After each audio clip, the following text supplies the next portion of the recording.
À nouveau, bienvenue à toutes et toutes dans ce second webinaire consacré au brief et au cadrage du projet, donc de notre série de webinaires sur la relation agence-freelance sur le secteur de la traduction, avec pour ambition de repenser la filière et nos façons de travailler.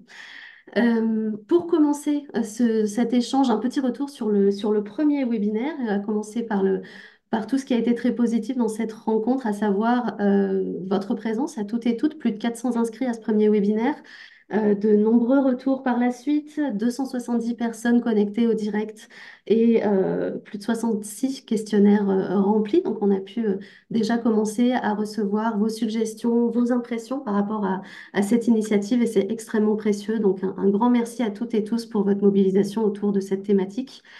Nous avons également reçu de nombreux messages à la suite de ce premier échange, des messages positifs et des messages également de frustration, exprimés notamment de la part des freelances sur un certain nombre de sujets. Euh, qui ont été variées de certaines questions qui n'ont pas forcément été reprises parce qu'on n'avait pas forcément le temps de répondre à toutes les questions ou certaines prises de position qui ont eu lieu pendant le premier webinaire. Et nous en avons évidemment discuté avec le groupe de travail et sommes arrivés à la conclusion que c'était profondément normal et bon signe. Pourquoi? Parce que la thématique de la relation entre agence et freelance est compliquée. C'est d'ailleurs pour ça qu'on a mis en place cette initiative.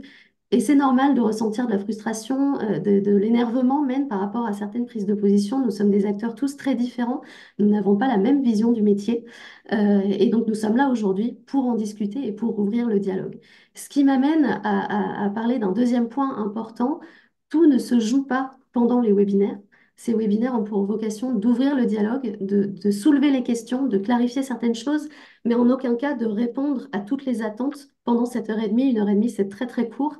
Et les choses se jouent peut-être encore plus dans l'après, quand vous avez visionné le webinaire, soit en direct, soit en replay, avec ce fameux questionnaire dont je vais vous parler et vous reparler et insister en étant très pénible tout au long de la rencontre, parce que c'est important de le remplir pour avoir vos retours, pour avoir vos suggestions de bonnes pratiques, etc., pour pouvoir à la fin se servir de tout ce matériel recueilli au cours des 5 webinaires qui auront lieu en direct ici, pour réaliser cette charte de bonnes pratiques, qui est la finalité finalement de ces échanges. Euh, donc des frustrations, c'est normal, on en a tous et toutes, c'est normal de les exprimer et c'est intéressant. C'est justement intéressant de décortiquer, de décrypter ce qui se cache derrière ces frustrations. C'est pour ça qu'on est tous là. Et c'est pour ça qu'il faut nous faire parvenir vos retours à l'issue des discussions et finalement garder le cap, hein, garder le cap de suivre la démarche jusqu'au bout, d'aborder chaque point en apportant sa pierre à l'édifice pour essayer d'avoir le plus beau résultat possible à l'issue et vraiment changer les lignes et changer les choses, ce qui est le but de la démarche. Je vais enchaîner rapidement sur un petit point technique. Comme précédemment, vous avez été relativement nombreux à nous faire remonter des dysfonctionnements techniques à l'occasion du premier échange, notamment avec les commentaires en anonyme, les notifications, etc. Donc, nous avons travaillé d'arrache-pied avec le groupe de travail pour trouver des solutions. C'est pourquoi nous avons changé d'outil. Nous sommes passés sur Zoom et que nous vous proposons aujourd'hui un format un peu différent. Donc, avec le changement d'outil et la partie chat qui sera désactivé aujourd'hui parce qu'on a eu énormément de difficultés à aller recueillir vos questions et vos suggestions dans le flot de commentaires qu'il y avait eu lors du premier webinaire, au profit d'un espace questions-réponses qui est ouvert d'ores et déjà dans la barre en bas de votre écran, hein. Vous pouvez voir des petites notifications, donc c'est le Q&A. Et nous vous invitons tout au long de l'échange à poster dans cet espace vos questions, vos suggestions parce qu'elles seront reprises à plusieurs moments dans le courant du webinaire, hein. Nous avons choisi désormais de ne plus faire toutes les questions-réponses à la fin, mais d'en faire remonter régulièrement pendant la discussion. Donc n'hésitez pas à poster vos questions et suggestions dans cet espace-là. Nous vous invitons également à faire précéder votre question de la lettre A si vous êtes une agence, de la lettre F si vous êtes un ou une freelance, C si vous êtes un client ou un donneur d'ordre, et M si vous êtes modérateur, ce qui permettra de mieux cerner les enjeux et le point de vue de chacun. Dernier point sur les questionnaires encore, ils seront donc envoyés dans la foulée avec le replay. Ils seront également mis en lien en dessous de la vidéo sur YouTube. Et chaque questionnaire restera activé jusqu'au webinaire suivant. Donc, vous avez grosso modo 3 semaines pour répondre à chaque questionnaire et ce n'est pas le même questionnaire à chaque fois. Donc, idéalement, il faut répondre à chaque questionnaire après chaque webinaire. Voilà pour le point technique. Et on en vient à la thématique du jour, donc le brief et le cadrage du projet, qui est a priori un sujet un peu moins brûlant que les tarifs qui auraient lieu dans la prochaine discussion, ce qui reste un peu illusoire parce que bien souvent, les dysfonctionnements autour d'un projet découlent du brief ou du cadrage. Donc, c'était pour nous un sujet essentiel à aborder et nous avons autour de la table plusieurs acteurs dans le panel qui ont bien voulu participer à cet échange. Merci beaucoup à toutes et toutes pour votre présence aujourd'hui. Nous avons donc, pour représenter les traducteurs indépendants, Raymond Manzor, traducteur et copywriter indépendant, Christine Logier, traductrice et rédactrice indépendante, experte en langage clair, qui représente également la SFT.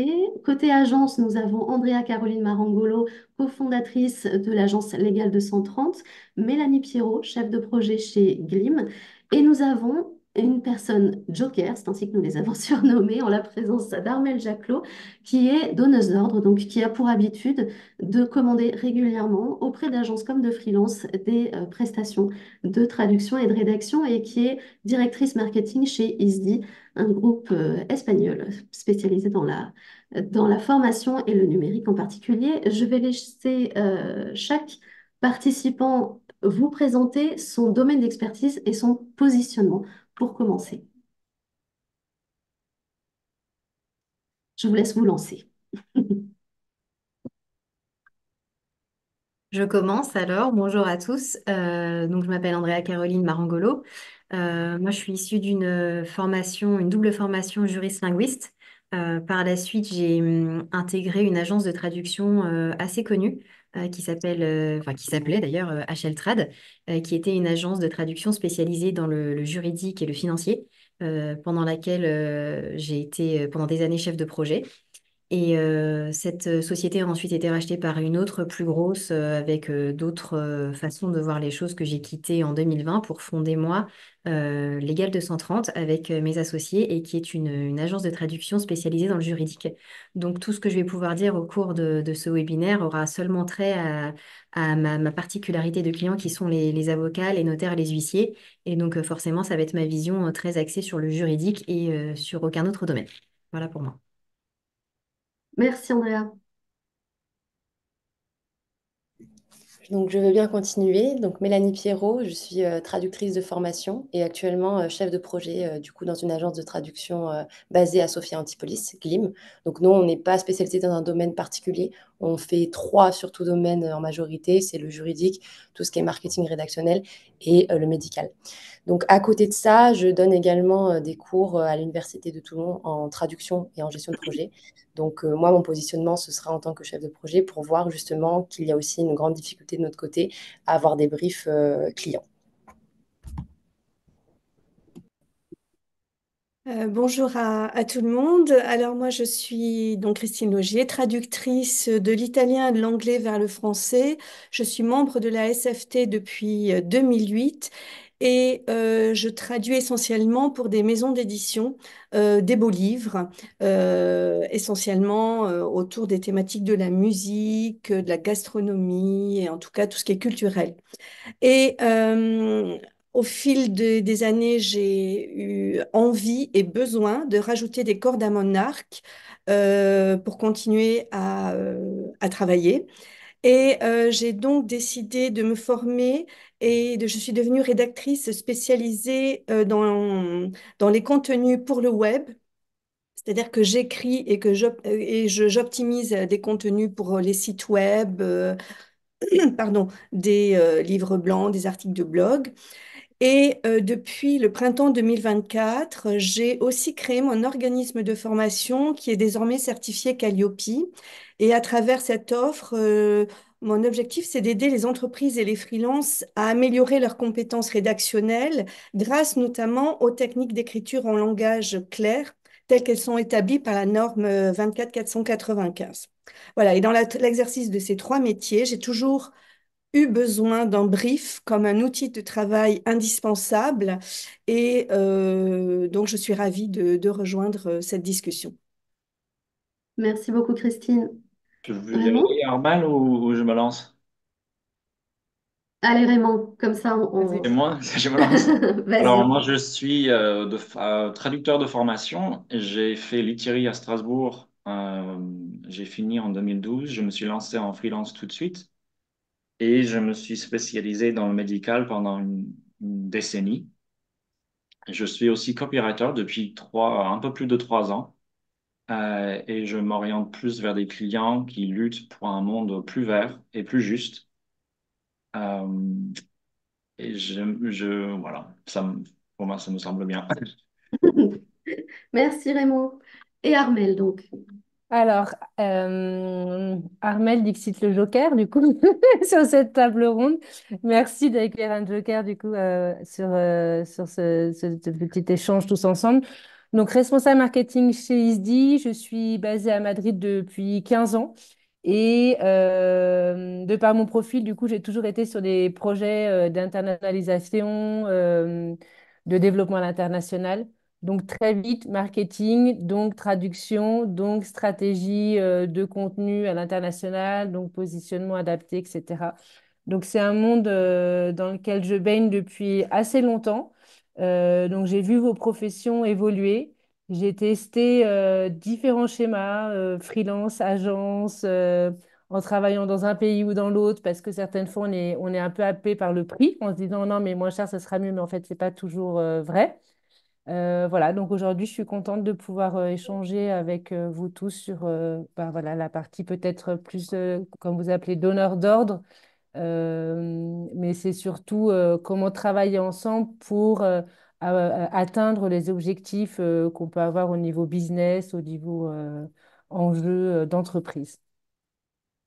Merci Armel, et ce sera extrêmement précieux d'avoir ton point de vue client sur le brief et le cadrage du projet, ce que tu estimes pertinent en termes d'investissement en temps de la part du client pour s'investir dans ces sujets-là. Euh, on va commencer avant de commencer la table ronde et d'écouter nos panélistes par un petit sondage. On va vous en proposer trois au cours de l'échange. On a voulu rendre ce webinaire un peu plus interactif. Et donc avec une première question destinée aussi bien aux agences qu'aux freelances, vous allez voir apparaître voilà, les questions sur votre écran. La première question est adressée aux freelances et la seconde aux agences. Donc, je vous invite tout de suite à répondre et à soumettre votre réponse pour que on puisse avoir en direct les réponses et les pourcentages pour voir un petit peu ce qu'il en est. Est-ce que, tant agence que freelance, on a pour habitude de recevoir des briefs de la part des clients, histoire de poser un peu les choses dès le début. On va attendre encore quelques secondes, le temps de laisser le temps à tout le monde de répondre. Et on va pouvoir afficher les réponses. C'est quand tu veux, Oran. Alors, j'attends encore un petit peu parce qu'il y a Mhm. toujours des personnes qui sont en train de voter. Donc, D'accord. j'attends de ne plus voir des choses trop Très bien. bouger. Alors, j'ai l'impression que c'est bon. Donc, je mets fin au sondage et voici les résultats.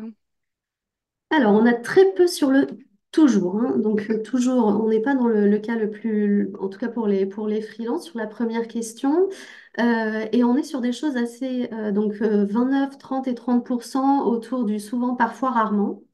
Et assez peu également sur le jamais. Côté agence, on n'a pas exactement le même profil de réponse. 6% sur le toujours, 19% sur le souvent, 31 et 38% sur le parfois et rarement, 6% sur le jamais. Donc on voit qu'on est sur les deux extrêmes assez peu positionnés et ça se dispute le bout de gras entre souvent, parfois et rarement, ce qui est effectivement intéressant. Merci à tous d'avoir participé à ce premier sondage. Et on va enchaîner sur la première thématique et je vais poser la question de façon ouverte à tout le panel. Un bon brief en traduction, qu'est-ce que c'est et quels sont selon vous les gains associés?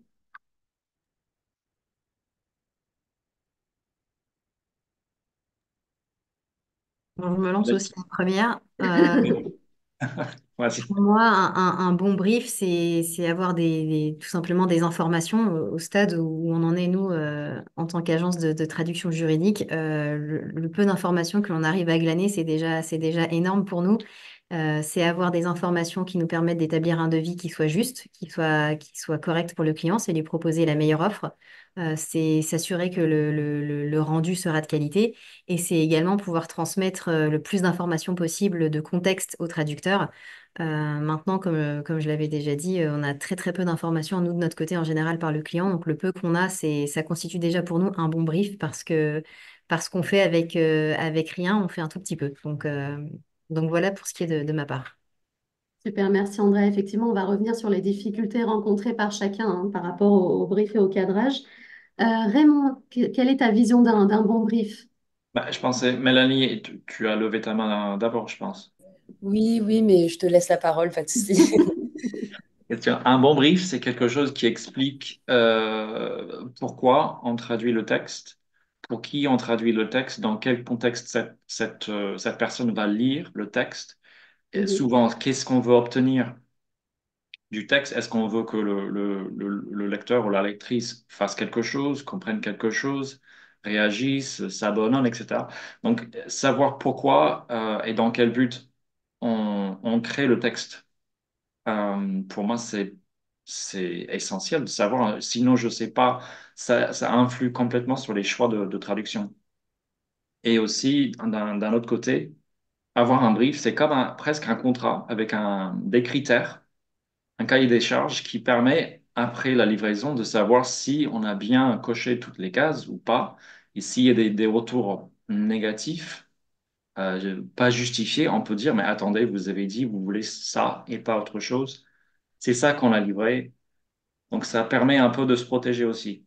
mhm, tout à fait. Mélanie? Donc oui, donc ma réponse va rejoindre hein, celle de Andrea et Raymond. Pour moi, un bon brief, c'est finalement tout le contexte, tout le background qu'un projet peut avoir et qui va permettre au traducteur finalement de bien comprendre tous les enjeux de la mission sur laquelle il travaille et au client justement de préciser toutes les informations utiles qui vont faire que la traduction va être de plus en plus qualitative. Donc nous, c'est ce pourquoi on se bat en tant que chef de projet pour avoir le maximum d'informations à transmettre au traducteur. Christine, est-ce que tu as quelque chose à rajouter par rapport à tout ça? Euh, Pas énormément de choses à rajouter. Moi, je faisais une analogie entre le brief et le, le manuel d'instruction pour le montage d'un meuble. Quand on n'en a pas, on bidouille, on essaie de voir quelle pièce va aller avec, de comprendre à quoi sert cette partie-là. Euh, on peut très bien arriver effectivement à monter un meuble sans manuel. Après, le résultat, on ne le garantit pas à 100% dans le sens où le meuble peut tenir debout, mais de façon bancale. Il peut finir par s'effondrer autour de 3 jours. Il n'aura pas tenu ses promesses sur la durée. Et surtout, on ne va pas vraiment pouvoir l'utiliser parce qu'on l'avait acheté ce meuble dans un but bien précis, mais comme il est bancal et mal monté, finalement, il ne sert à rien.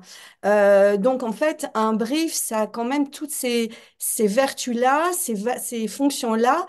Et je suis assez frappée par ce que vient de dire Andrea pour la traduction juridique. Je m'étonne que euh,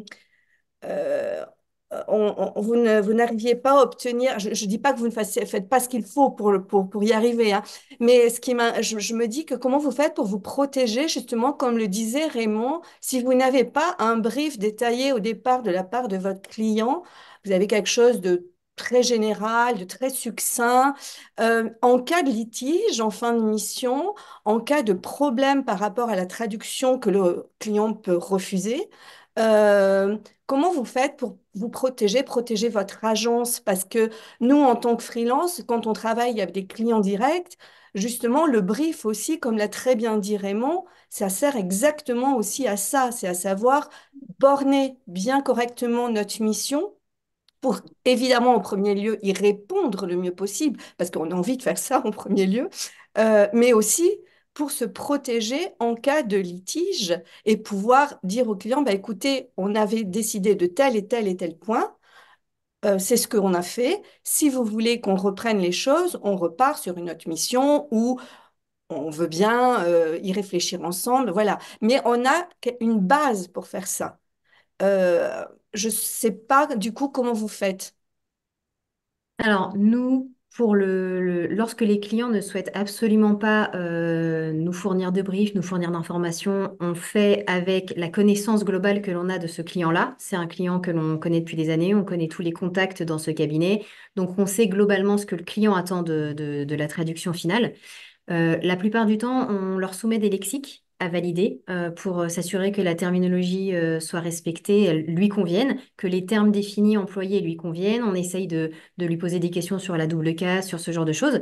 Si le client ne souhaite pas valider et nous dit bien souvent, écoutez, moi je passe par une agence, c'est justement pour pas avoir à faire tout ça. Si je vous paye, vous, c'est justement pour que vous le fassiez pour moi et pour que je ne perde pas davantage de temps. Si le client nous a dit tout ça et qu'ensuite il revient vers nous en nous disant je suis pas du tout content de la qualité, là déjà ça nous fait un argument pour lui dire bah, écoutez, on vous avait proposé justement d'avoir un impact sur la qualité en choisissant vos termes, en pouvant préférer une expression à une autre. Vous n'avez pas souhaité le faire. Maintenant, nous, le risque, on le jauge, c'est-à-dire que lorsqu'on a un retour client négatif, on analyse, nous en interne, avec les chefs de projet, si le retour client est justifié ou non. C'est-à-dire que si le client a remplacé Society par Company, on voit que c'est de la préférence stylistique, que dans ces cas-là, il fallait pour lui qu'il réponde au lexique, qu'il nous dise que le lexique était bon ou pas, et ça aurait annihilé le problème. Si par contre, il y a un vrai problème de qualité, que par exemple, le traducteur n'a pas fait ses recherches ou qu'il y a un vrai souci, là, on revient vers le traducteur. Mais nous, notre travail, lorsqu'on a un mauvais retour qualité, c'est de filtrer le retour du client. Et en fonction, on revient vers le linguiste ou pas. Et on a aussi des billes en disant au client, on vous a proposé une validation, on vous a proposé un lexique, on vous a posé des questions, vous n'y avez pas répondu. Maintenant, c'est là que c'est nous qui prenons sur nous en tant qu'agence et qui faisons dans ces cas-là des remises aux clients sans la demander au traducteur. Si elle n'est pas justifiée, si le traducteur a fait son travail, qu'il a mis des termes qui sont tout à fait corrects, mais que le client dit juste, bah, écoutez, moi je suis pas content, c'est pas ce que je voulais, c'est l'agence qui prend pour elle. C'est D'accord. c'est notre rôle aussi, en Et fait. dans ce cas-là, quel type de document enfin, quel type de document on vous confie pour la traduction? Enfin, j'arrive pas à comprendre comment des cabinets qui travaillent dans le juridique euh, euh, ne prennent pas ce temps parce qu'en général, euh, enfin, je sais pas dans l'audience, moi je ne travaille pas du tout dans le juridique, hein, mais peut-être que dans l'audience, il y a des gens qui peuvent nous dire, j'avais l'impression en tout cas que c'était des gens qui étaient plutôt très sourcilleux, qui voulaient vraiment de la précision, parce que leurs documents en général ont des enjeux forts, en tout cas c'est ce que j'imaginais. Peut-être que je me trompe complètement. Et du coup, ma question, c'était quel type de document ne nécessite, selon vos clients, aucun brief ou très peu de brief, du coup? Bah, nous, côté agence, la quasi-totalité, je vais vous expliquer le mail type que l'on reçoit, c'est bonjour Andrea, j'ai ce document à traduire en anglais pour demain, pouvez-vous m'envoyer un devis? Basta. Ça va pas plus loin. Est-ce que je Donc, en peux donner fait, mon avis comme cliente? Parce qu'en fait, moi, j'ai envoyé pendant longtemps ce genre de mail.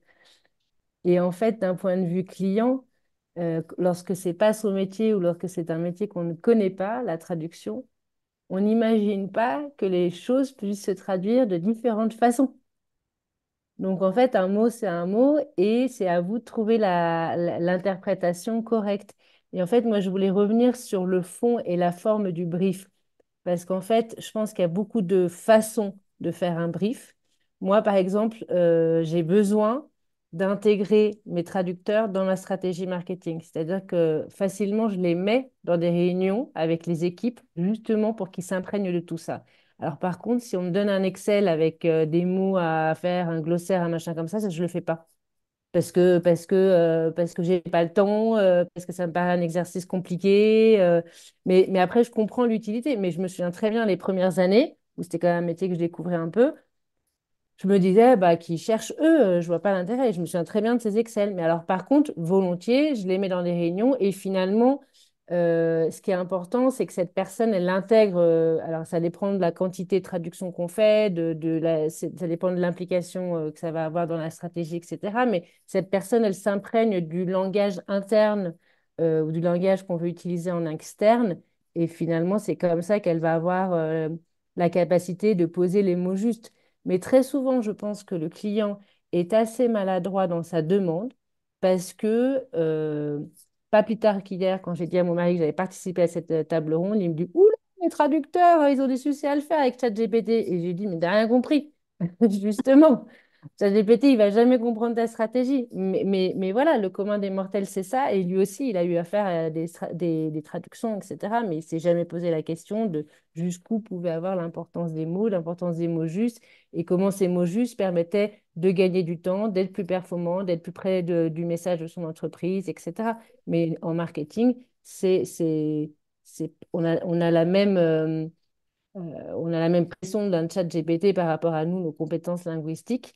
Mais oui et non, ça peut aider à aller plus rapidement, etc. Mais voilà, et donc pour revenir sur le brief, je pense que c'est simplement qu'il faut évangéliser le marché, il faut bien expliquer aux clients l'impact que ça va avoir, etc. Après, la partie juridique, c'est vraiment particulière, mais pour tout le reste, je pense il faut juste expliquer l'importance et la puissance des mots justes et c'est aussi ce qu'on met en application avec notre stratégie de SEO. Et les traducteurs sont tous maintenant très au courant de tout ça. Avant, c'était du marketing. Maintenant, ça fait partie de la traduction, justement, l'importance des mots justes pour être plus performant. Et merci parce que c'est super intéressant comme retour, Armel. Et simplement, ce que j'aimerais savoir, c'est qu'est-ce qui a fait évoluer ta vision, toi, en tant que donneuse d'ordre, de passer du mail, j'ai ce document à traduire, merci de me l'envoyer pour tel jour, à ben, j'inclus les traducteurs dans les réunions de préparation du projet. Alors, il y a eu différentes choses. Il y a d'abord eu des ratés, c'est-à-dire que quand on t'envoie des traductions ou finalement quand tu les relis, même au début, je disais les traductions, je les relisais à peine. Je me disais, bah, c'est bon, c'est traduit, c'est OK. Et en fait, après, je me suis rendu compte qu'on pouvait avoir des mauvaises traductions. Ça, j'avais pas pris non plus la dimension du bon traducteur, mauvais traducteur. Donc, quand on a des ratés, ben, on se rend compte qu'en fait, plus on va passer du temps avec les équipes de traduction, plus on va avoir une traduction performante. Et ensuite, je pense que j'ai évolué justement en échangeant avec toutes ces personnes qui travaillent en traduction, en voyant le métier évoluer aussi. Et en me rendant compte que ben, une bonne traduction, une traduction optimisée, moi, ça me permettait d'être plus proche de mes objectifs. Et après, une fois que moi j'ai compris ça, j'ai dû aussi évangéliser en interne les personnes avec qui je travaillais en disant, si, j'ai besoin d'investir de l'argent sur de la traduction de qualité, parce qu'en fait, ça va nous permettre d'avoir plus, d'être plus près de nos objectifs de vente.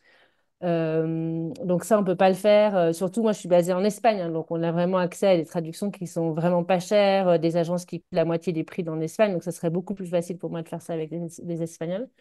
Donc évangéliser en disant ben, on va pas tout miser sur des AdWords, on va aussi miser sur on se positionne comme expert sur un sujet et notre position d'expertise elle passe par des articles qui sont soit écrits depuis zéro, soit des traductions et si on fait des traductions parce que mes traducteurs c'est aussi ça, c'est l'adapter au pays. C'est-à-dire que si j'ai un article qui a été pensé pour la France, ben moi, je travaille avec des personnes qui sont capables de l'ajuster en disant, en Espagne, on va faire référence à telle et telle chose parce qu'on est sur le marché espagnol.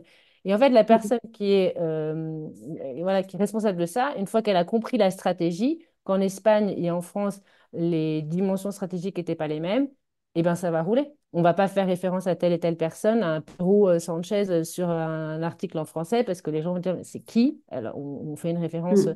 Ça va bien au-delà de la traduction. Ça va dans l'interprétation, l'ajustement culturel. Enfin, il y a vraiment plein de choses. Et c'est là où j'ai découvert que c'était en fait passionnant. Mm. Passionnant comme métier, comme interprétation.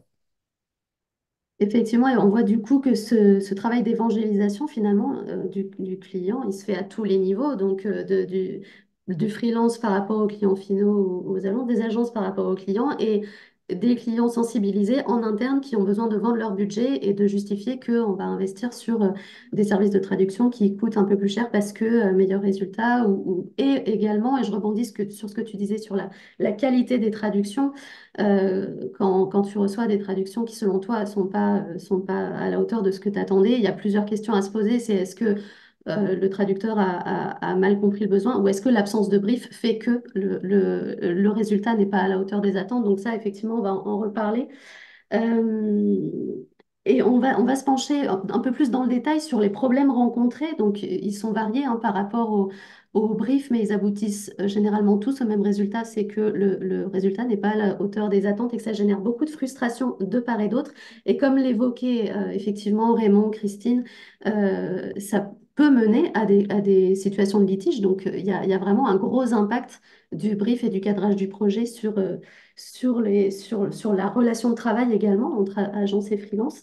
Donc, il y a plusieurs problèmes qui existent. On en connaît quelques-uns, pas de brief du tout, des briefs trop flous, des briefs beaucoup trop longs avec énormément de ressources et finalement on passe plus de temps à lire les ressources qu'à traduire, ou des briefs non standardisés. Je vais du coup vous inviter, tous les participants, à revenir sur selon vous, ce qui pose principalement problème au niveau du cadrage du projet.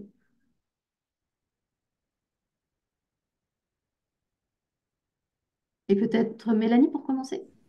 Oui, donc côté chef de projet, c'est vrai que en fait le process de la part du client de demander les infos parce que c'est pas toujours le donneur d'ordre en fait qui a les informations sur le projet et en fait ça provoque une réticence de la part du client forcément pour donner toutes les informations. Donc nous en tant que chef de projet, on est obligé de passer à chaque fois par une phase on va dire pédagogique où on doit expliquer en fait tout l'intérêt finalement de faire le brief. Et généralement, on essaye de conclure à une réunion entre le client et le chef de projet, ou même le client, le chef de projet et le traducteur, pour avoir les informations, parce qu'il faut constamment en fait tirer un petit peu les vers du nez, comme on peut dire, du client, parce que, comme l'a dit Armel, c'est pas quelque chose de inné pour eux. Pour eux, c'est quelque chose qui sous-estiment en fait. Ils pensent que ils vont se décharger le travail et que le traducteur va tout trouver par lui-même parce que c'est son métier, alors qu'il y a quand même beaucoup d'informations à savoir. Et donc, ce qu'on essaye de faire vraiment pour essayer de résoudre ça et d'avoir le plus d'informations possible, c'est de passer par cette formation, entre guillemets, ce langage pédagogique qu'on peut avoir avec le client pour leur expliquer les bienfaits et qu'au fur et à mesure, en fait, avant de même faire le devis, on essaye d'avoir toutes les informations pour pouvoir lancer le travail correctement. Merci Mélanie. Est-ce que Christine ou Raymond veut réagir? Moi, j'ai une question pour Mélanie, en fait. C'est pourquoi, à ton avis, les clients sont réticents à donner un brief et même quand tu poses des questions, ils sentent que tu cherches des informations, que pour toi c'est important. Pourquoi ils restent réticents et ils persistent à ne pas voir l'intérêt de répondre à ces questions? Moi, je pense que c'est déjà le manque de temps. Il y a beaucoup de clients qui, en fait, n'ont pas envie de consacrer ce temps-là aussi.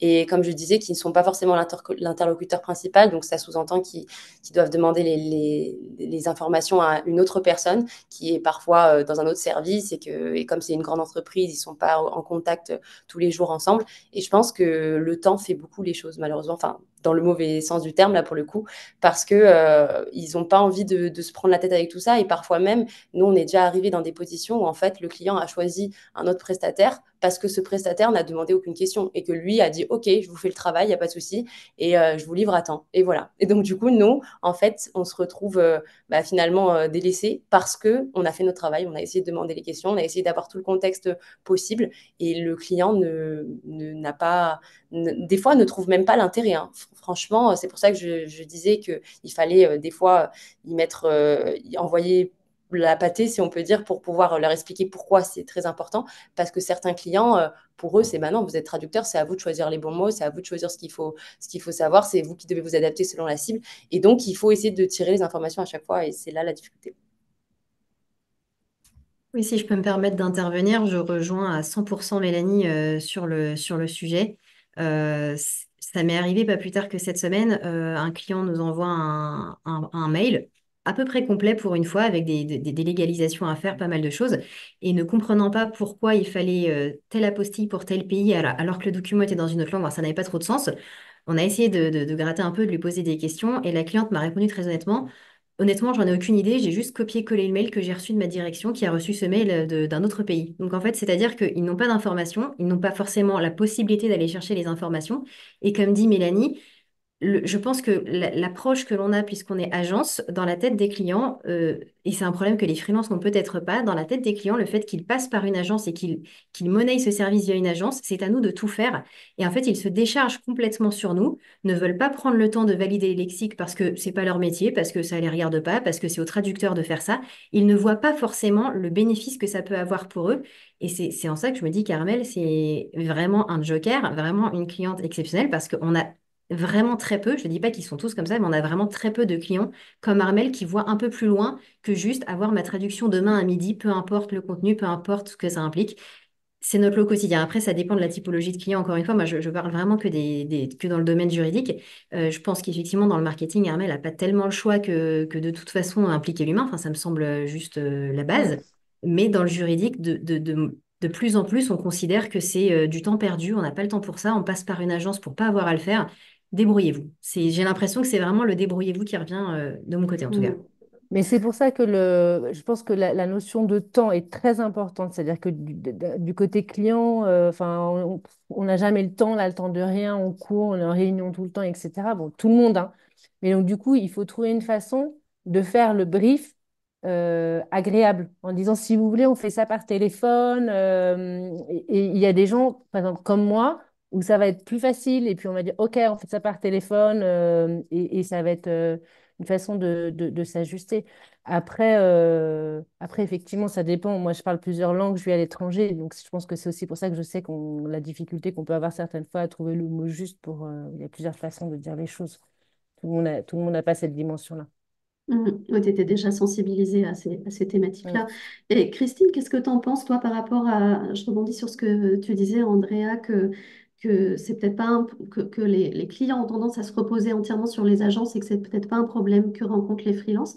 Christine, toi, dans ton expérience, Alors, moi, ce qui m'a frappé dans le témoignage de Mélanie et d'Andrea, c'est qu'en fait, euh, ce que vivent les agences, c'est ce qu'on vit aussi, nous, parfois, en tant que freelance, c'est-à-dire un client qui a une véritable anguille, qu'on n'arrive pas à poser sur un fauteuil 3 secondes pour faire un point. Ça arrive très souvent.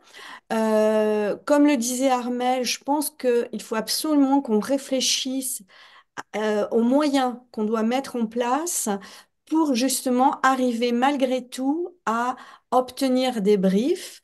Alors effectivement, le brief, moi je me rends compte avec certains clients, sous forme de questions que j'envoie dans un mail, c'est nickel pour eux, ils font ça dans les transports, je ne sais où, enfin bon, c'est une façon de faire qui leur convient. D'autres, ça va être une réunion téléphonique, mais minutée, ça sera 20 minutes, pas plus.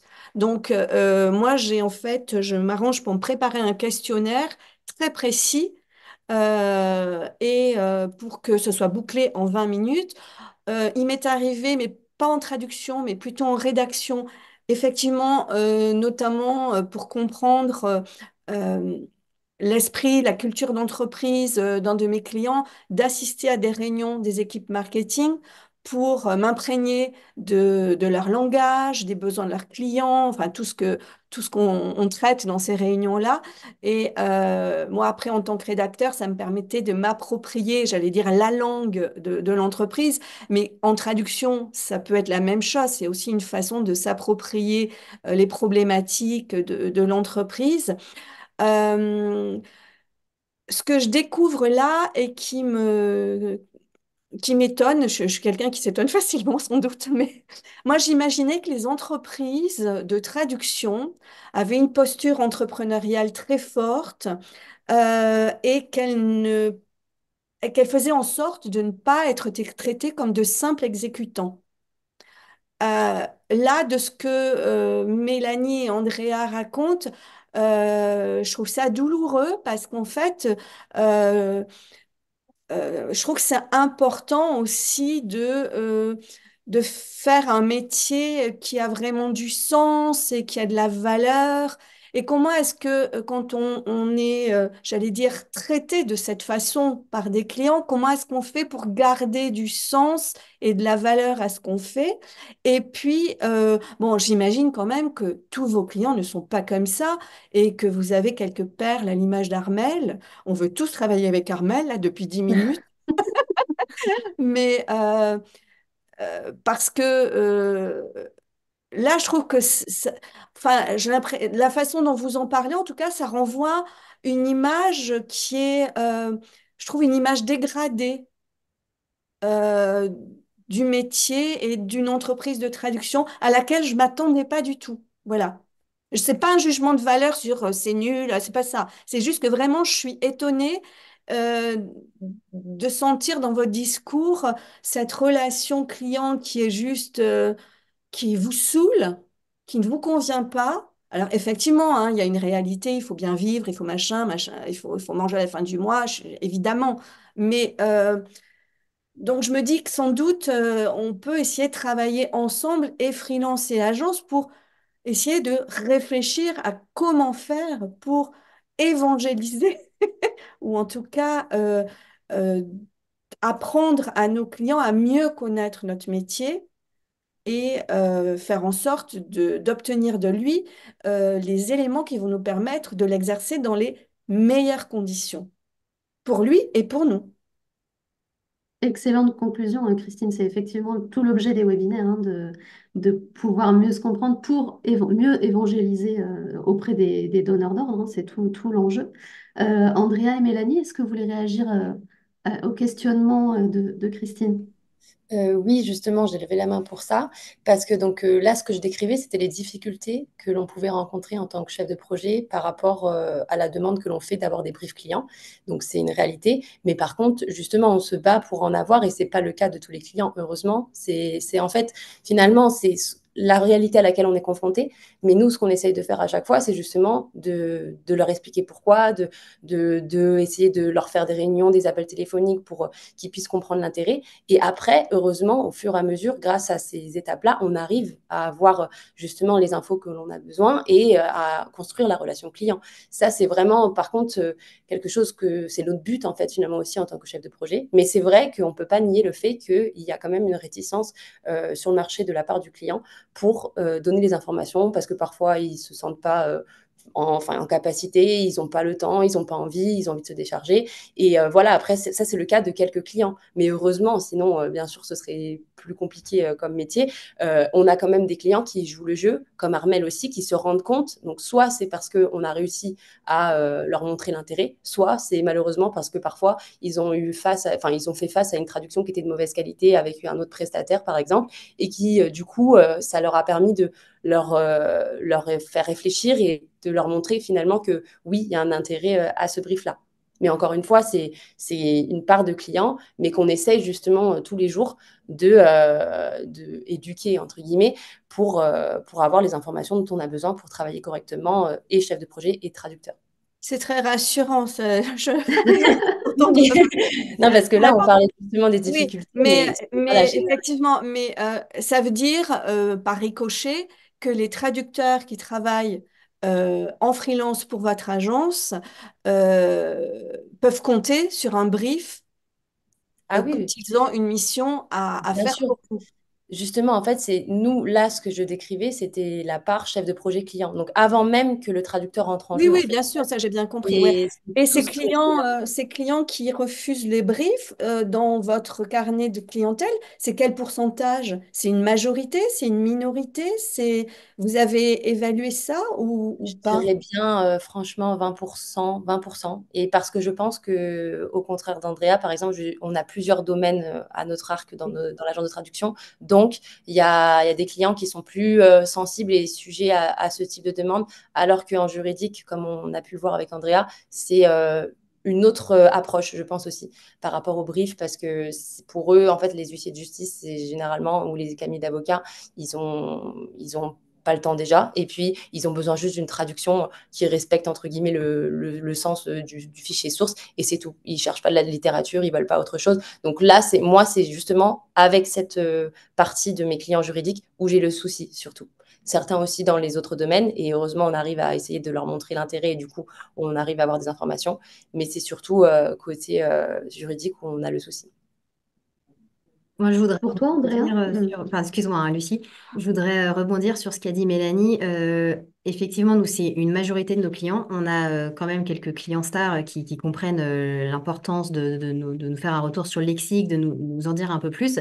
Euh, Maintenant, ce qu'on fait, nous, en tant qu'agence, et c'est notre travail, forcément, on est intermédiaire, donc il faut bien qu'on serve quand même à quelque chose et qu'on ait une plus-value sur la traduction. C'est qu'en fait, on crée nous-mêmes notre propre brief, grosso modo, du client, à force d'avoir fait plusieurs projets avec ce client, d'avoir travaillé avec tel contact dans telle équipe, tel contact dans une autre équipe. On commence à comprendre la finalité du client, ce qu'il attend. Est-ce qu'il veut une traduction qui soit vraiment bien pour être publiée, pour être signée plus tard par un de ses clients, ou est-ce qu'il attend juste de la compréhension, juste comprendre là ce qu'il est en train de lire pour étayer ensuite dessus. C'est à force de travailler avec le client qu'on arrive, nous, à dégager des briefs, qu'on arrive, nous, à récupérer pardon, des petits glossaires qu'on a fait en fonction de traductions qui ont été validées, qui ont été aimées. Et c'est grâce à ça qu'aujourd'hui, on arrive à fournir quelques bribes d'informations, même lorsque les clients sont réticents. Et c'est notre travail de chef de projet. Maintenant, moi, j'ai une vraie question ouverte qui va peut-être vous paraître complètement ridicule, mais on a par exemple des clients qui traduisent régulièrement les mêmes types de documents. On a un client, par exemple, qui nous envoie 2 fois par mois cabis et statuts de différentes sociétés à traduire. Quelle information je peux lui demander pour ce type de documents qui sont cabis et statuts dans le brief en fait? Quelle information attend le traducteur pour traduire un cabis et un statut qui sont relativement similaires et c'est tout le temps plus ou moins la même chose, la même terminologie, les mêmes paragraphes? Que puis-je demander au client, en fait, de plus qu'un lexique? Vraiment, je me pose la question. Pour moi, je vois pas là ce qui peut servir, en tout cas dans le domaine juridique, pour un document très typé, très normé. Ce que je peux apporter, on se doute bien que le client, il veut pas un style funky, littéraire ou familier. On se doute bien que c'est juste du plain text. Donc, voilà, moi, je suis assez curieuse de savoir si les traducteurs peuvent me répondre ce qui pourrait leur servir dans ce genre de cas, en fait. Pour moi, moi, je ne suis pas dans le juridique, mais pour moi, ce serait pourquoi ils les traduisent? C'est pour qui va les lire? Et dans quel but? Pourquoi on partage ces documents? Est-ce que c'est pour assurer un acheteur qui veut savoir qu'on est bien, qu'on paie ses impôts dans son pays? Ou est-ce que c'est dans quelle langue? Est-ce que ça va vers le français ou vers notre langue? Du coup, c'est quel pays? Mais est-ce que Ils vont ça dire change? l'espagnol. Ils peuvent dire l'espagnol, mais c'est l'espagnol en Espagne, en Colombie. Enfin, tout change. Donc, Mais est-ce que ça a un impact sur le choix des mots, la finalité? Est-ce que là, la traduction de ce statut, si je vous dis, si j'ai besoin de traduire ce statut voilà, en allemand, est-ce que le fait que ce soit pour être ensuite légalisé ou ensuite, par exemple, pour être, je sais pas, donné à un client, est-ce que ça va fondamentalement changer le sens des mots? Est-ce que la terminologie va être complètement différente? Est-ce que ça va remettre en question tout votre travail de traducteur? Sur ce genre de document, attention. Alors, à la limite, on peut inviter les traducteurs juridiques qui nous écoutent en ce moment à partager leur ressenti là-dessus dans le Q&R pour faire une réponse ciblée là-dessus qu'on pourra partager. Parce qu'effectivement, c'est intéressant comme question et sans doute qu'il y a des besoins différents et variés en brief et en cadrage en fonction du secteur. On l'a vu, parce que simplement, Andrea, pour savoir le pourcentage à peu près à la louche hein, de clients qui refusent, entre guillemets, de te donner du brief, ça serait combien pour toi? Qui ne joue pas le jeu, je pense 70%. Oui, donc beaucoup plus important que pour Mélanie qui s'occupe effectivement de plusieurs domaines. Euh, C'est moi, pour moi, ça je- que on je va... posais tout à l'heure au début la question du type de document. Mm, Euh, mm. Parce qu'effectivement, euh, ça joue beaucoup aussi. Après, une fois de plus, moi, je ne connais rien au secteur juridique, mais j'imagine qu'il n'y a pas que ce type de document-là quand même. Il y a plein d'autres demandes sur des documents peut-être un peu plus touchy. Voilà, donc euh, je peux comprendre effectivement que sur un certain type de document, encore une fois, je n'ai jamais traduit de cabis, donc je n'en sais rien. Je vais laisser les gens du chat répondre dans la question et réponse, mais Mais effectivement, la typologie de document a Bon, effectivement compte. Ouais. tout à fait. Même pour un Je document vais... de... Ah, vas-y. Non, vas-y, Raymond, puis après, on enchaînera sur un deuxième petit sondage. Ouais, non, j'allais dire pour Andrea, même pour ce type de... Encore une fois, je ne suis pas dans le juridique, mais j'avais fait des recherches il y a des années sur la rédaction juridique et il y a deux mondes dans les pays anglophones. On peut être avec les gens qui pensent que le langage juridique doit être très complexe, plein de jargon, euh, et que ça donne une certaine autorité au texte. Ou alors, il y a une part des gens dans la rédaction juridique qui commencent à rédiger en langage clair Mm. plutôt parce qu'il y a tellement de litiges, tellement de problèmes liés au fait que les gens ne comprennent pas des documents juridiques et ça crée des litiges, ça va au tribunal. Donc, ça serait même si la personne dit, je veux ce document qui est très typique de ce qu'on fait à chaque fois pour les États-Unis, je pourrais dire, est-ce que vous voulez un truc très juridique ou plutôt langage clair? Mhm. Ouais, c'est le Selon design. et le client peut être très réceptif ou pas à un style ou à un autre, même si c'est les mêmes informations. Alors effectivement, merci Raymond pour cet insight. Andrea, peut-être que ça donne un élément de réponse et puis on consultera également dans le Q&A peut-être les insights de traducteurs juridiques qui ont répondu. Je vois le temps passer, donc je passe un peu à la suite parce qu'effectivement le webinaire ne se concentre pas uniquement sur le secteur juridique, mais on va lancer un deuxième petit sondage à l'intention des freelances. Donc, orienté solution, merci Oran. Pour savoir, en l'absence de brief, du coup, qu'est-ce que vous faites le plus souvent? Donc, on va vous demander de choisir votre premier réflexe que vous faites, ce que vous faites le plus fréquemment quand il n'y a pas de brief. Est-ce que vous menez des recherches personnelles rapides, des recherches personnelles approfondies? Est-ce que vous posez des questions à l'agence? Est-ce que vous ne faites rien par manque de temps ou est-ce que vous ne faites rien parce que vous estimez que le brief n'est pas forcément indispensable? On vous laisse le temps de répondre à tout ça. Et juste pour répondre à une question qui a été posée dans le Q&A, par rapport aux résultats du premier sondage où ont été exposés des pourcentages. Donc sachez que pour la première question, une centaine de personnes avaient répondu. Et pour la deuxième question qui était destinée aux agences, 16 personnes avaient répondu. Ça vous donne un ordre d'idée. Merci beaucoup, Donc je vois Oran. encore des personnes répondre. J'attends encore quelques secondes.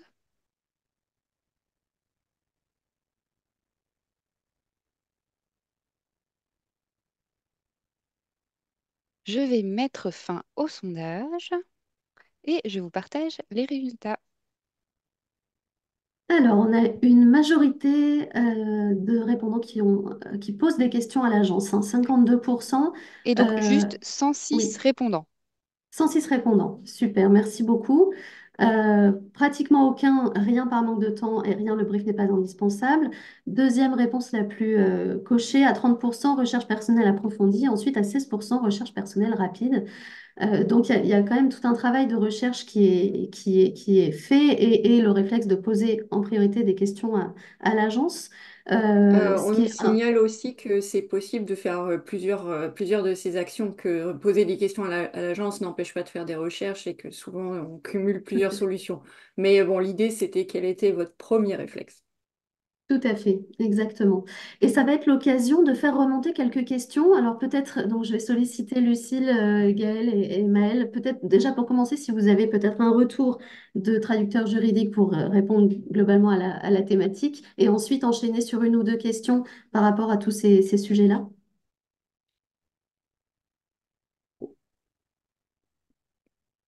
Alors, oui, effectivement, il y a eu quelques réponses par rapport à la traduction juridique. Donc, bon, c'était un petit peu partagé entre, effectivement, selon les documents, pas besoin de brief, effectivement. Et il y a aussi eu des apports pour dire que souvent, les documents devaient quand même être certifiés. Donc, il y avait quand même un certain nombre de points à voir et ça rejoignait ce que disait Raymond, justement. Je ne sais pas si Gaël et D'accord. Maëlle, vous aviez d'autres remarques Oui, par et rapport puis à ce sujet. Ouais, tout à fait, effectivement, non, tu as bien répondu. C'est sûr que pour un cabis, voilà, c'est assez standard, mais que, enfin, quand même, il y a des questions à poser. Et d'ailleurs, c'est vraiment ce qui remonte, hein. Il y a beaucoup de questions, enfin, beaucoup de commentaires surtout sur vos propos. Et vraiment, le besoin quand même de poser des questions en amont pour cadrer le projet reste essentiel pour tous nos participants. Ça reste, ça fait partie du service linguistique et de la valeur ajoutée que proposent tous les acteurs, quels qu'ils soient, freelance ou agence. Tout à fait. Est-ce qu'il y avait des questions en particulier qui sont remontées? Euh, J'avais relevé notamment une question sur la formation des chefs de projet oui. par rapport à la gestion et à la relation client. Alors, je vais interpeller Andrea et Mélanie peut-être sur cette question, savoir comment ça se passait dans leurs agences respectives. Nous, tous nos chefs de projet ont une formation de traduction. Ils sont recrutés uniquement sur diplôme de traduction juridique de préférence. Maintenant, c'est pas forcément le cas pour tout le monde. Ils sont polyvalents, ils parlent plusieurs langues, ils sont capables de relire les documents, ils sont capables de corriger des erreurs, d'appliquer des termes base, donc ils sont capables quand même de faire tout ça. Maintenant, la relation client dans notre entreprise, elle est principalement gérée par le commercial qui est en binôme avec un chef de projet. Donc, c'est-à-dire que le commercial, et on voit, nous, des mails toute la journée passée du commercial disant, j'ai pas bien compris, qu'est-ce que je dois faire, quelles questions poser. Donc, le commercial travaille en binôme avec le chef de projet.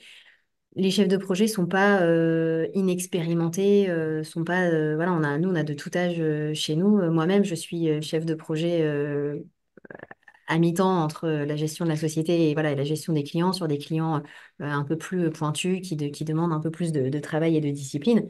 Et les chefs de projet sont toujours chapeautés de toute façon par des managers avec de notre côté 10-15 ans d'expérience. Donc je ne pense pas que ce soit tellement une question d'expérience. Je pense que c'est une question peut-être aussi de découragement, peut-être hein, du côté commercial, de poser des questions, de courir après les réponses, de relancer plusieurs fois le client, de se faire envoyer balader aussi de nombreuses fois. Donc, je pense aussi qu'il y a peut-être du côté de la demande parfois un relâchement en fait en se disant de toute façon je sais que ce client-là il me répondra jamais, ça l'intéresse pas donc je cherche pas plus. C'est possible aussi hein, très honnêtement. Mélanie, est-ce que... Oui, donc nous, dans l'agence, on a, donc moi j'ai une formation en traduction et en fait, ce que l'on fait, c'est qu'on a tout le temps, enfin régulièrement, on va dire toutes les semaines, voire les 2 semaines, on a des réunions avec justement la personne qui est en charge du développement commercial. Et on voit un petit peu donc le suivi clientèle, le suivi parce qu'en fait, on a assigné, on a un portefeuille client, chaque chef de projet a un portefeuille client et donc on s'assure avec le responsable commercial que tout a bien été donc cadré justement et qu'on ait toutes les informations nécessaires. Donc il y a quand même une formation, même si elle est sur le tas, c'est-à-dire sur le terrain, entre guillemets, académiquement. Moi, j'ai une formation de traducteur, traductrice, et on a eu enfin, on a eu quelques éléments, mais il y a eu peu d'infos finalement sur comment on gère la relation avec les clients. Mais c'est quelque chose qu'on a appris sur le tas aussi et de façon assez simple grâce à justement ce contact qu'on a avec la personne en charge du développement commercial qui est constante. En fait, on a la chance d'être dans une structure qui n'est pas non plus très, très grande et donc ça nous permet d'avoir en fait tout le temps le contact avec lui et de pouvoir lui poser les questions que l'on veut à chaque fois. Donc je pense pas non plus, en tout cas pour notre cas ici, Andrea et moi, que ce soit une question d'âge, d'expérience ou de formation. D'accord. Je vais vous proposer d'enchaîner avec le troisième petit sondage qui, lui, s'adressait aux agences. Comme ça, on aura le point de vue de tout le monde. Et comme ça, on pourra ensuite parler des rôles de chacun et de ce qu'avait évoqué Raymond en début de discussion sur le fait que le brief sert aussi à se protéger. Donc, question aux agences. Pour vous, l'état du brief des freelances est fondamental et réalisé régulièrement ou systématiquement.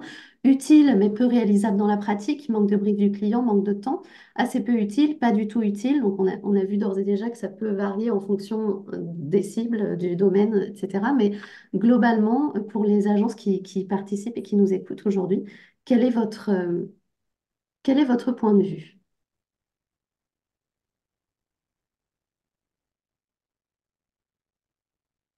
On Ah, laisse encore quelques moments. Oran? oui, j'ai toujours quelques personnes qui y répondent, donc Mhm, j'attends encore quelques secondes. Et une fois que ce mhm. sera stabilisé, je vous dirai quand je mettrai fin au sondage.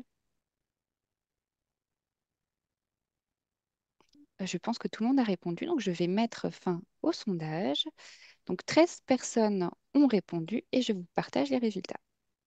À 77%, fondamental est réalisé régulièrement ou systématiquement. J'espère, Christine, que ça te remonte le moral. Utile mais peu réalisable dans la pratique, manque de brief, etc. 23%. Personne pour assez peu utile, pas du tout utile. On est quand même dans quelque chose d'assez positif. Donc on voit qu'il y a des difficultés à obtenir du feedback et du contexte, mais que globalement c'est considéré comme une étape fondamentale. Et j'en conclus qu'on est à peu près tous sur la même longueur d'onde sur ce sujet-là, ce qui est un bon point, même si dans la pratique et dans la réalité, c'est un point qui est compliqué. J'en profite pour euh, faire la transition sur un autre axe donc, qui a été déjà un peu évoqué, sur le fait que le brief, ça permet d'analyser le besoin client et de confirmer le besoin client, mais ça permet aussi de poser les choses et de cadrer le projet entre le traducteur freelance et l'agence. Euh, Quels sont selon vous les rôles de chacun?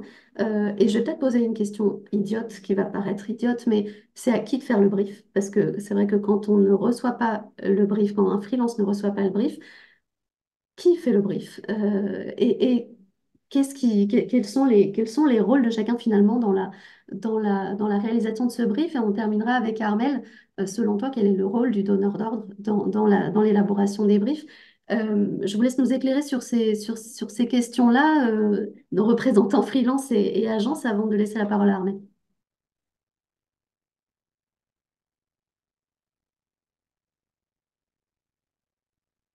Bon, je commence alors. Merci. Pour moi, donc, les rôles de chacun, donc c'est au client de trouver donc, les informations quand nous, on a des questions à poser. Donc, c'est aussi au chef de projet, de son côté, lui, d'aider le client, en fait, à cerner quelles sont finalement les infos dont on a besoin pour pouvoir traduire correctement son projet. Et ensuite, c'est au chef de projet, bien entendu, avec toutes les réponses qu'il a, de pouvoir faire en fait un retour clair et concis et précis au traducteur pour qu'il puisse avoir toutes les informations dont il nécessite. Et quand on n'a pas de brief de la part du client, quand on n'a pas de réponse, et ça est déjà arrivé malheureusement, souvent, comme l'avait déjà dit Andrea, on essaye donc de faire notre propre brief selon l'historique que l'on a avec ce client, les anciennes commandes qu'il y a eu, les petits constats qu'on a pu avoir, les glossaires éventuels que le traducteur précédent avait, par exemple, où on construit même parfois certains glossaires d'ailleurs, en fonction des traductions qu'on a déjà réalisées. Et comme ça permet de toujours transmettre les informations de base, on va dire, au traducteur en charge. Et ensuite, généralement, dans l'avancement du projet, parfois le traducteur peut revenir vers nous quand il a des questions. Et donc, on fait en fait à nouveau l'intermédiaire avec le client pour avoir des réponses à ces questions complémentaires. Et tant bien que mal, on essaie de les avoir. Et si jamais on ne les a pas, ce qui peut arriver, on l'informe à la livraison. En fait, on dit que sans réponse de leur part, on a traduit donc de telle façon, mais que on attend encore on a besoin de retour sur tel ou tel point et que ce serait nécessaire qu'ils nous en fassent un retour. Sinon, bah, la traduction restera telle quelle, même au risque peut-être que ce soit pas exactement ciblé à ces attentes. Merci Mélanie. Qui veut rebondir? Moi, j'allais dire, c'est à tout le monde de faire le brief. C'est au client déjà. Même si souvent, comme disait Andrea, le client n'est pas au courant du fait qu'il faut faire un brief, même ne sait pas ce que c'est un brief. Mais si le client ne fournit pas un brief, je pense que c'est à l'agence de demander un brief ou de poser des questions. Pour moi, c'est la même chose. Sans même parler de brief, on pose des questions dont on a besoin pour faire un brief. Et si l'agence ne pose pas ces questions, c'est au freelance de poser ces questions. Donc, c'est pour les trois piliers de la relation client, agence, traducteur, traductrice. Il faut que quelqu'un prenne l'initiative de poser les questions. Après, c'est sûr qu'il y a des clients ou peut-être des agences, plutôt des clients, je pense, qui vont pas répondre ou qui vont pas voir l'intérêt de répondre à ces questions. Et après, pour moi, c'est un point noir pour pour l'avenir de la relation. Je dis, s'il ne voit pas, enfin, c'est très, enfin, pour moi, c'est difficile de faire son travail correctement. Et aussi, on s'expose à des problèmes de retour négatif parce que puisqu'on peut tout mettre, ils peuvent tout dire. Euh, Après, je trouve que, comme disaient Mélanie et Andrea, quand vous essayez de faire un brief quand même, malgré le manque d'informations du client, et que vous êtes transparent et vous dites au traducteur ou à la traductrice, le client ne veut pas jouer le jeu. On a tenté quand même avec les informations qu'on a sur le client, de faire un brief. Pour moi, cette transparence est essentielle puisque ça me rassure. Je sais que l'agence et le traducteur, on est ensemble et on trouve une solution ensemble. Et en cas de problème avec le client, on va y répondre ensemble. C'est pas l'agence qui confie à une traductrice qui fait bien son travail, mais qui se trompe sur quelque chose parce qu'elle n'avait pas les informations dont elle avait besoin, et qu'ensuite les clients se fâchent et que l'agence ne veut pas prendre sa responsabilité et se fâche avec la traductrice ou rejette la faute. Donc pour moi, même le fait de dire le client ne joue pas le jeu, mais nous, on va faire quand même tout notre possible pour créer un brief. Moi, ça me rassure, c'est un très bon point pour l'agence. Euh, et au final, si le client ne veut pas jouer le jeu, on ne peut pas les forcer. Mais au moins, on est soudés et pour moi, c'est essentiel. Donc un véritable travail d'équipe, Raymond, et peut-être avec parce que tu parlais effectivement de se protéger vis-à-vis du client, donc là, de faire front freelance et agence vis-à-vis du client, si jamais il y a un litige, parce qu'effectivement, ça peut toujours arriver, hein, si jamais il y a un litige avec le client, ça peut être aussi une piste de le mettre par écrit et de le faire savoir au client que de dire, bon, vous nous avez pas fourni de brief, on a produit ce qu'on pouvait, alors à voir la forme que ça prendrait, on a produit ce qu'on pouvait avec ce qu'on avait comme élément avoir à réfléchir comment se protéger ensemble, mais j'aimerais descendre au niveau en dessous parce que comme tu l'évoquais, Raymond, ça peut arriver qu'il y ait des accords suite à un mauvais retour client entre l'agence et le freelance. Selon vous, Raymond et Christine, quels sont les éléments à faire figurer dans le brief pour protéger le freelance entre guillemets? Et j'aurai après la même question pour Andrea et Mélanie sur la partie agence. Ha Euh, ha. Quel élément... Attends, répète la question, s'il te plaît. Quels éléments à faire figurer dans le brief pour, en cas de désaccord avec l'agence, bien montrer que le traducteur de son côté a fait ce qu'il fallait? Alors, moi, en tant que traductrice freelance, si je reçois un brief, par exemple, qui me paraît incomplet et qui comporte un risque d'un retour négatif de la part de l'agence, enfin du client et ensuite de l'agence vers moi, euh, je vais tout de suite pointer le point que je considère comme manquant et important pour que je fasse bien mon travail. Après, si je n'obtiens pas de réponse sur ce point, je l'aurai au moins pointé et j'aurais expliqué que sans avoir cette information-là, ça peut poser des problèmes. Donc, c'est une façon aussi de me protéger. Mhm. Mais en même temps, je ne tiens pas non plus à avoir une relation conflictuelle avec l'agence. Hein, c'est pas du tout ça.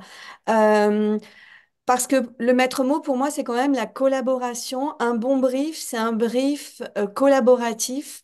Alors, je sais que ça paraît être quelque chose, souvent pour les agences, c'est un espèce de truc de monde idéal, de bisounours. Mais en amont, je pense que par un travail de réflexion commun, on peut arriver à à se mettre d'accord sur ce que serait un bon brief pour les deux parties, l'agence, le freelance, et aussi pour le client, parce que pour le client, c'est hyper important le brief aussi, c'est une garantie pour lui. Donc, je pense que ça, ce serait possible. Euh, et par contre, j'ai une petite réticence sur un point particulier, à savoir quand si je travaille avec une agence, je vais travailler forcément à un travail nettement inférieur au prix que je pourrais appliquer en client direct.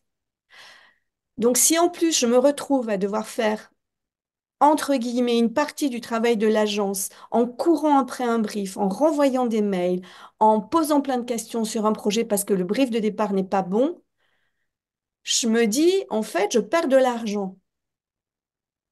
Et ça, Oui. ça me met dans une position très inconfortable. Je perds du temps, je perds de l'argent et Mhm. au fond de moi, je me dis, je me fais exploiter. Et ça, c'est très désagréable comme sentiment. Donc, je pense quand même qu'il faut aussi que quand une agence reçoit plusieurs mails d'un freelance, d'un traducteur, c'est qu'il y a vraiment un souci. C'est pas juste pour le plaisir. On a d'autres choses à faire dans notre vie que de harceler un chef de projet. Donc, Mhm. si on le fait, c'est qu'il y a vraiment un souci. Parce qu'on a, nous aussi, une expérience professionnelle derrière nous. Euh, une pratique de notre métier quotidienne. Donc, je pense qu'il y a des choses qu'on peut voir et que l'agence n'aura pas vues, même si effectivement le chef de projet est quelqu'un de formé à la traduction, ça n'enlève rien à toutes ces qualités-là. Mais parce que on est dans la pratique au quotidien. Euh, Oui. et donc, on repère très vite les failles dans les missions qui nous sont envoyées avec l'expérience. Donc, je pense quand même que, il faut faire aussi attention de ne pas faire tout reposer sur la bonne volonté et l'éthique ou la déontologie, on va dire, en tout cas, des traducteurs. Parce que freelance, qui sont en bout de chaîne, parce que quand Mhm. tout repose sur eux, pour obtenir les bonnes informations, pour permettre à l'agence de rendre un travail de bonne qualité en étant payé à un tarif souvent pas, enfin en tout cas pas forcément celui qu'on désirerait, euh, au bout du C'est un bout, peu double c'est peine. lourd. Mais C'est Oui, lourd c'est hyper et double peine. intéressant. et C'est c'est hyper intéressant. décourageant et c'est frustrant. Et ensuite, et en plus, je pense que ça entraîne toute la profession vers le bas, ce genre Mhm. de situation. C'est que quand on n'arrive pas à obtenir de ses clients, je ne dis pas que c'est facile, mais peut-être que, en fait, c'est toute une chaîne de travail du client jusqu'au traducteur freelance qui se dévalorise. Mhm. Et ça, dès le début. Et ça, je trouve ça très dommage parce qu'on sait tous où en est la situation du marché de la traduction en ce moment. C'est compliqué, c'est de plus en plus compliqué parce qu'effectivement, entre une intelligence artificielle et une traduction traitée par-dessus la jambe parce que sans brief, parce que fait dans des délais hyper courts, parce que sans aucune exigence particulière, au bout d'un moment, le freelance, il va se dire, mais attends, je ne vais pas passer 10 heures sur cette traduction. Hors de question, je peux plus. Mhm. Et à ce moment-là, c'est toute une chaîne de valeur et tout un métier, toute une profession et tout un marché qui coule. Et c'est le cas de figure, effectivement, qu'on veut éviter parce que c'est celui qui génère le plus de frustration et qui fait qu'aujourd'hui, on se retrouve tous autour de cette salle virtuelle pour en discuter. Merci, Christine. Côté agence, Mélanie, Andrea, même question que pour nos traducteurs indépendants présents ici aujourd'hui. Est-ce qu'il y a des choses à faire figurer, selon vous, dans le brief pour, en cas de désaccord avec le traducteur, que les choses soient bien posées? Nous, ce qu'on fait systématiquement dans les emails de livraison lorsque l'on livre au client sa traduction finale, lorsqu'il y a eu des questions qui ont été posées par le traducteur, bien souvent les questions que j'ai, moi, ça va être je comprends pas cette phrase, elle n'est pas bien écrite, je peux pas la traduire, en fait, il manque un mot, il manque quelque chose. Si le client répond pas et qu'il vient se plaindre derrière, il y a un vrai problème de mauvaise foi aussi, puisque la question a été posée. Donc nous, ce qu'on a fait systématiquement quand on s'est rendu compte qu'il y avait quand même pas mal de mauvaise foi, parfois côté client, pour essayer de réduire encore le coût, de demander à l'agence davantage de réduction, de demander à ce que le freelance ne soit pas payé du tout, c'est qu'on, dans tous les mails de livraison, on fait un petit récap, grosso modo, des choses qui ont été demandées, des lexiques qui n'ont pas été validés. Et on leur explique que voici le projet livré. Bien entendu, nous n'avons pas eu de retour sur le lexique, nous n'avons pas eu de retour à nos questions. On reste dans l'attente et on reste disponible pour vous assister lorsque vous aurez réponse à ces questions. Mais voici en l'état le projet tel qu'il est. Et si le client revient quelques temps après en disant ah bah finalement merci d'avoir livré le projet mais le lexique non bah j'ai tout revu, j'ai tout modifié. Oui bah dans ces cas-là on va faire une relecture. On va pas demander au freelance de prendre sur son temps, de tout refaire. Si c'est un petit projet, oui. Si c'est quelque chose qu'on peut faire en interne, et bien souvent c'est ce qu'on fait, on le fait en interne. S'il y a quelques termes qui ont été modifiés et que ce sont des langues qu'on maîtrise, on va les appliquer. Mais on essaye toujours d'avoir cette petite phrase de sous réserve pour dire au client voilà c'est sous réserve de pour protéger le freelance, bien entendu, l'agence aussi, parce que forcément, si le client revient et qu'il n'est pas content et qu'il dit, bah, de toute façon, je ne paierai pas la facture, je ne sais pas quoi faire. Si le client me dit je ne Mhm. paierai pas la facture, bah, il ne paiera pas la facture. Et moi, je vais pas l'imposer au freelance qui a travaillé, qui a aucune explication, et je vais payer sa facture à lui, et ce sera l'agence qui paiera. C'est bien souvent le cas, c'est ce qui arrive. Merci Andrea. Je vois le temps passer, donc je vais vous demander à tous de faire preuve de votre plus bel esprit de synthèse pour la suite parce qu'on a encore quelques points à aborder. Mélanie, est-ce que tu veux compléter ce qu'a avancé Andrea sur ce point-là? Oui, alors je vais le dire rapidement, vu qu'on est un peu pressé Merci. dans le temps, mais, oui, oui, donc nous, ce qu'on fait toujours et systématiquement et qu'on a pris maintenant la précaution, c'est de toujours tout statuer par écrit. C'est-à-dire que même à l'oral, si on a une discussion avec le client, Mhm. s'il y a une question qui reste sans réponse de la part du traducteur, par exemple, ou de notre part à nous, on statue tout par écrit. C'est-à-dire même parfois, de certains moments, on attend avant de livrer le travail d'avoir tous les éléments de réponse qui, en fait, oblige le client finalement à venir nous répondre au bout d'un moment. Et ça permet à la fin enfin, s'il y a désaccord, si le client revient parce qu'il a une réclamation sur tel terme, alors qu'on avait déjà évoqué le sujet par écrit, bah, on ressort tous les mails, on ressort toutes les preuves, qui fait que la responsabilité n'est plus sur l'agence et le traducteur, du coup. Mhm. Merci beaucoup Mélanie. Armel, je reviens sur ton point de vue en tant que donneuse d'ordre. Quels sont, selon toi, les éléments à donner par le client à des équipes de traducteurs? Alors, juste pour revenir un petit peu par rapport à tout ce qui s'est dit précédemment, je pense qu'effectivement, le brief, il est important de le définir ensemble, de le faire à quatre mains. C'est-à-dire que moi, je vais avoir mes attentes. Je sais ce que je veux, pourquoi je le veux, donc j'ai besoin d'exprimer ce besoin par oral et par écrit, les deux. Les deux, c'est important parce qu'effectivement, c'est quand même assez courant qu'il y ait des conflits sur des traductions et qu'ensuite, on ne soit pas d'accord pour payer les factures, etc. Et il faut que l'agence ou le freelance exprime aussi au client quels sont ses besoins, de quoi la personne a besoin pour pouvoir travailler correctement. Et en fait, je pense que ce qui est important, c'est de bien fixer dès le départ quelles sont les règles du jeu, quels sont les besoins respectifs. Et une fois que ça s'est établi, ça part en traduction. Et après aussi, par rapport à ce qu'a évoqué Christine, agence, freelance, etc. Par exemple, moi, en tant que client, je me suis jamais vraiment posé la question en me disant, est-ce que je passe par une agence, est-ce que je passe par un freelance? Mais par contre, ce que je me suis rendu compte, c'est que plus on a d'interlocuteurs ou plus on a d'intermédiaires, plus mauvaise sera la traduction. C'est-à-dire que finalement, que ce soit une agence qui va gérer du multilingue, parce que ça, c'est aussi compliqué quand on demande un projet dans différentes langues. Forcément, on a un interlocuteur et cette personne va transmettre les besoins dans les différentes langues. Donc là, ça peut être intéressant. Et après, plus on est près de la personne qui va traduire, mieux ce sera, plus ce sera cohérent, etc. Quand on commence à avoir des intermédiaires, des commerciaux, milieux qui font passer les projets, etc., là, on perd un peu en cohérence, on perd en temps, et c'est quand les deux parties s'agacent. Voilà. Et puis je pense que pour éviter le conflit, ce qui est important, c'est effectivement bien mettre par écrit les délais, les besoins pour travailler correctement, et puis les éventuelles relectures.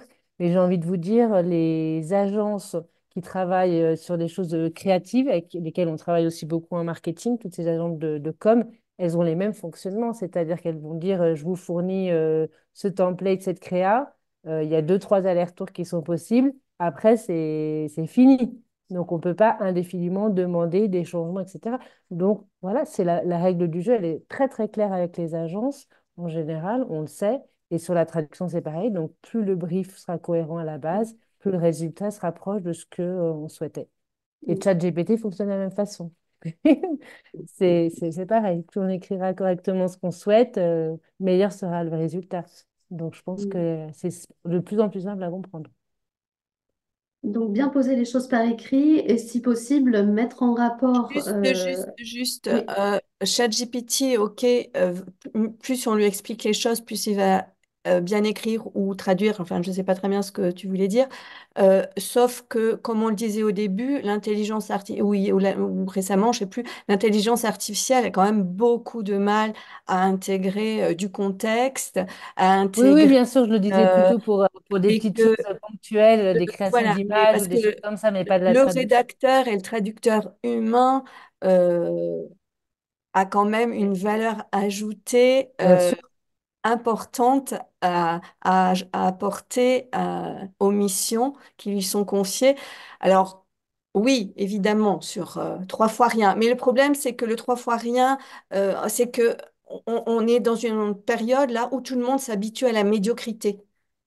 Oui, après, je pense aussi, Christine, que Armel introduisait ça pour dire qu'avec ChatGPT, tout le monde, finalement, Oui. se trouve confronté à cette problématique du brief. Et que ce qui est nouveau un peu pour tout le monde.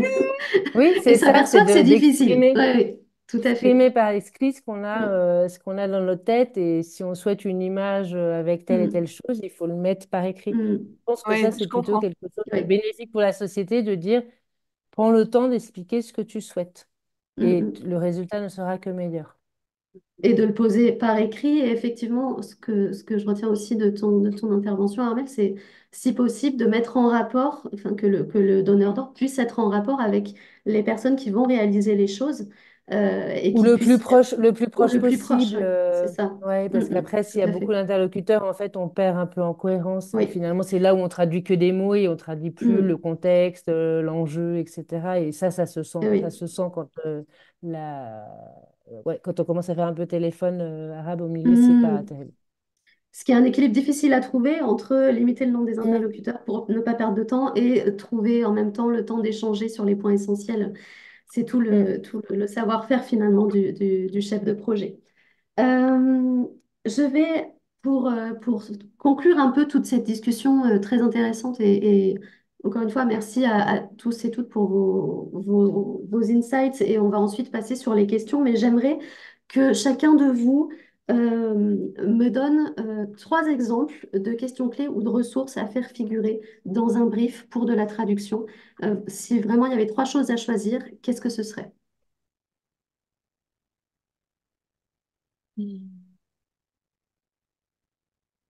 Moi, pour ma part, je pense que ce serait les lexiques, puisque forcément en juridique, c'est la terminologie, les termes définis qui sont les plus importants. La finalité du document pour le client, est-ce que c'est un document qui a vocation à être utilisé dans un contrat ou est-ce que c'est un document qui est juste à titre d'information parce que forcément, j'adapterai mon offre en fonction. Donc, j'aimerais bien avoir cette information dès le départ. Et quelque chose qui revient souvent, c'est les majuscules dans les termes définis. On a souvent des clients français qui nous disent c'est n'importe quoi ce que vous avez fait, vous nous avez mis les majuscules comme ça. On leur explique, bah, écoutez, c'est comme ça qu'on fait en France et eux, ils veulent la casse à l'anglaise. Donc, avoir ce genre d'informations dès le début pour éviter à tout le monde de devoir tout refaire. Ça, c'est vraiment les 3 choses en juridique qui impacteraient pas mal notre travail. D'accord, donc ils sont en effet très spécifiques. Mélanie, sur du plus généraliste? Alors nous, ce serait dans tous les cas le public ciblé qui va avec pour moi la portée aussi du document. La terminologie ou le style souhaité aussi, si jamais il y a des glossaires donc préexistants pour revenir aussi à l'idée de Andrea. Et ensuite, ça va être en fait les objectifs du client. Quel est l'objectif qu'il a besoin, qu'est-ce qu'il veut faire ressentir dans la traduction pour vraiment cerner le besoin du client. Super, merci Mélanie. Raymond? J'allais dire un peu comme Mélanie, quoi, pour qui et pourquoi. Mhm. Très synthétique, j'adore. Oui, voilà. Après, Christine disait très bien, ça dépend beaucoup du projet. Donc, il y a toujours d'autres questions où ils répondent et ça crée d'autres questions. Ça peut être un échange plusieurs fois. Mais pour moi, les 3 éléments majeurs, c'est ça. Top, merci Raymond. Christine? Alors, je vais rebondir exactement sur ce que tu dis, Raymond. L'objectif, le public euh, et aussi tout ce qui est préférence terminologique, mais je ne peux pas m'empêcher de rajouter une tonalité, un style attendu, parce que alors, tout dépend du type de document, bien entendu, le délai, parce que c'est une Oui. information très importante, et aussi est-ce qu'il y a des documents de référence et ou un interlocuteur privilégié si j'ai besoin d'infos sur par rapport à un point du texte que je ne comprendrai pas. Donc l'expert maison sur le sujet, par exemple. Ça peut être Mhm. interlocuteur. Moi, alors, je pense que en tant que freelance, c'est le travail que l'on fait, nous, avec nos clients directs. On y arrive, on arrive à obtenir des briefs, Moi, je ne me vois pas faire une traduction ou je ne me vois pas répondre à un client qui viendrait me voir. Je lui dirais, bon, comme si j'étais un médecin, il a un problème, il veut un remède. Je lui dirais, quels sont vos symptômes? Et il refuserait de me répondre en me disant, mais du Doliprane, file-moi du Doliprane. Moi, je refuserais de travailler dans ces conditions-là. Euh, Mm. Quand on vient me voir parce qu'on est malade, qu'on a un problème ou un besoin, j'ai besoin de comprendre ce qu'est ce besoin, euh, qui est ce client, pour qui il travaille et comment, pour vraiment répondre à sa problématique de façon précise et qualitative. Mm, mm. D'accord, merci beaucoup. Très bonne analogie pour le médecin. Je retiens, j'aime beaucoup. Armel, pour toi, les trois éléments clés à fournir de la part du client, du point de vue client. Alors, bah, ça serait le contexte, effectivement, c'est important. Le style souhaité ou les mots-clés qu'on souhaite utiliser dans cette traduction. Mhm, Au-delà du mot qui correspond à la traduction, mais c'est aussi les mots qui vont être stratégiques pour nous, pour les questions de positionnement. Et mhm. après, le timing et le nombre de relectures possibles, par exemple. Un peu D'accord. cadrer la fin du projet, c'est-à-dire quand il y aura le delivery, comment ça va se passer. Ça, je pense que c'est vraiment important parce que ça peut être très souvent source de conflit à ce moment-là. Mm. Pour D'accord. moi, c'est les questions de nombre de relectures ou d'échanges, ça fait partie des conditions générales de vente. Souvent à faire signer par le client dans le devis avant de commencer.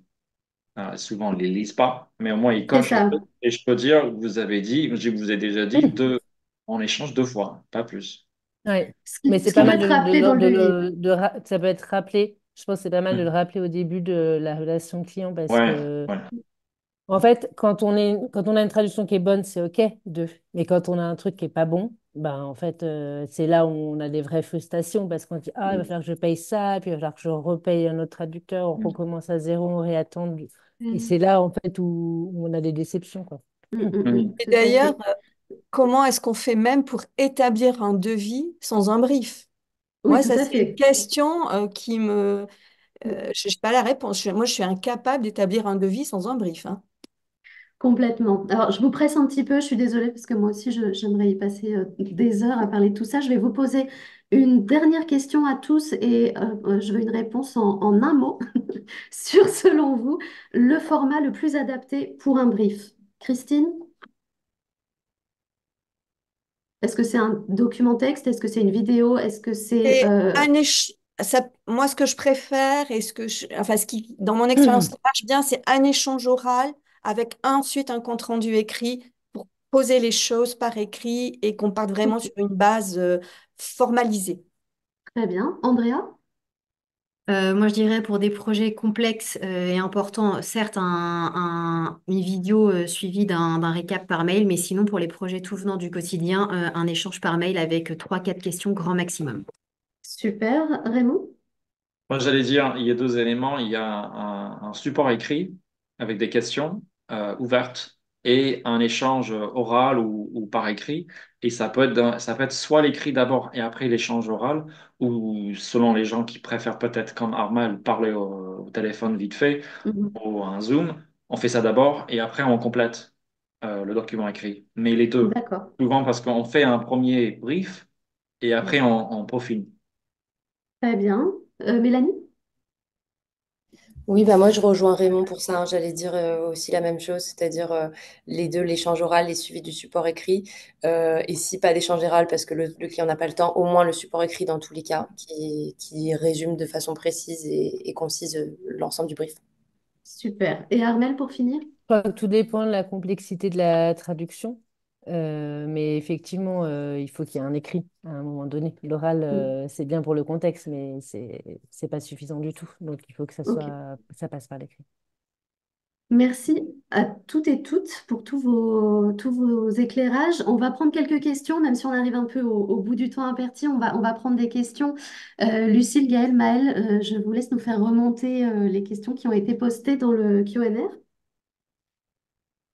Alors, il y a beaucoup de commentaires aussi, là, ça date de la partie d'avant, mais j'en profite maintenant,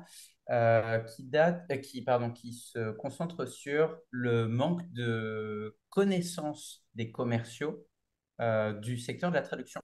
Et souvent, il y a un problème de ce côté-là. Les commerciaux vendent une traduction sans comprendre les enjeux, sans comprendre le contexte, sans comprendre les questions à poser.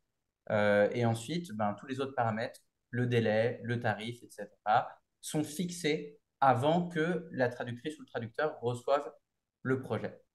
Et donc ça, c'est un problème dans les participants souhaitent en parler avec les agences présentes aujourd'hui ou les clients de traduction. Alors, comment remédier à ce problème, Mélanie et Andrea? Alors, pour moi, justement, ça passe par le travail collaboratif entre le commercial et le chef de projet qui, lui, a le côté production, le côté même de formation en traduction, et donc qui peut mieux comprendre justement les attentes du traducteur, les besoins du traducteur, alors que le commercial, effectivement, généralement, il a plus le côté besoin client, attente client. Donc, c'est bien de travailler en collaboration, en fait. De toute façon, c'est toujours le mot-clé, collaboration avec tout le monde, pour pouvoir vraiment traiter au mieux le projet. Je suis complètement d'accord et il est très vrai de dire que les commerciaux, bien souvent, n'ont pas de formation en traduction, n'y comprennent rien, que ça les intéresse peut-être même pas.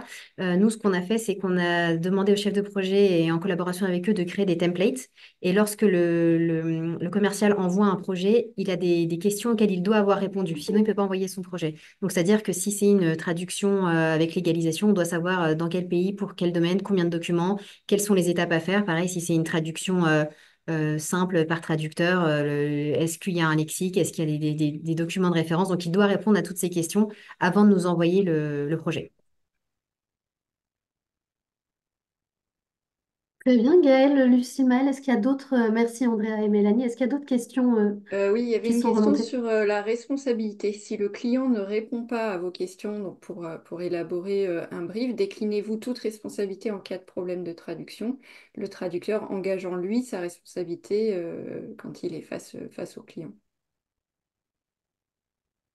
Bah oui, ça revient un peu à ce qu'on disait tout à l'heure. On a beau maintenant indiquer dans le mail que voilà, c'est sous réserve des réponses futures qu'il pourrait nous apporter, qu'en l'état, voici ce que la traduction qui lui est livrée. Et puisqu'on n'a pas eu plus d'informations, on a fait ce qu'on a pu. Maintenant, on décline toute responsabilité, oui et non. On a beau dire au client, écoutez, on décline toute responsabilité. Si encore une fois, il nous dit, bah, moi, je ne paierai pas la facture parce que je considère que c'est pas ce que je voulais, on est un peu pieds et poings Bah, liés. après, il signe un contrat quand même, donc il s'engage, il s'engage à payer sa facture Oui, s'il est mais livré. est-ce que vous pensez que je vais aller pourchasser un client qui m'a pas payé une facture et lui mettre les huissiers? Non, c'est dans les faits, c'est pas comme ça que ça se passe pour les agences. Dans les faits, si le client est de mauvaise foi et a décidé de pas payer sa facture, malheureusement, c'est pour nous, c'est comme ça. Bah, j'espère que vous avez des mesures en place pour quand même pour Ça essayer de vous faire payer parce que c'est important. Oui, c'est les Ouais, mesures qu'on met en place, c'est la relation client, c'est les discussions, c'est travailler avec eux, c'est essayer de les éduquer. Maintenant, il y a toujours un pourcentage de chance. Je dis pas que c'est la grande majorité, loin de là, heureusement, mais il y a toujours un pourcentage de chance qui fait qu'on peut tomber sur un client qui est pas forcément bien luné, qui est pas forcément de bonne Oui, foi, et oui. comme Bah, ça. nous aussi, non, mais c'est vrai que c'est juste un élément important de la contractualisation avec vos clients. Oui. Très je pense bien. que Mélanie avait une solution aussi. Elle disait que si j'ai bien compris, tu ne livres pas tant que le client ne répond pas aux questions. Oui, Moi, alors ouais, vas-y. non, oui, je disais dans certains cas, parce que bon, parfois quand il y a de l'urgence, il y a un délai impératif de la part du client et qu'on n'a toujours pas de réponse. Nous, en tant que professionnels, on essaie quand même de pouvoir livrer la traduction, mais en se déchargeant du coup de la responsabilité par rapport à ce qu'on a statué par écrit. Mais sinon, dans la mesure du possible, en fait, on livre pas en attendant les réponses et souvent ça marche parce qu'en fait, ils ont besoin de leur traduction et du coup, ils reviennent vers nous avec les réponses. Parfois Mm. sommaires, mais bon, au moins, c'est des réponses. Le Ouais. chantage, il n'y a que ça. Voilà, c'est ça.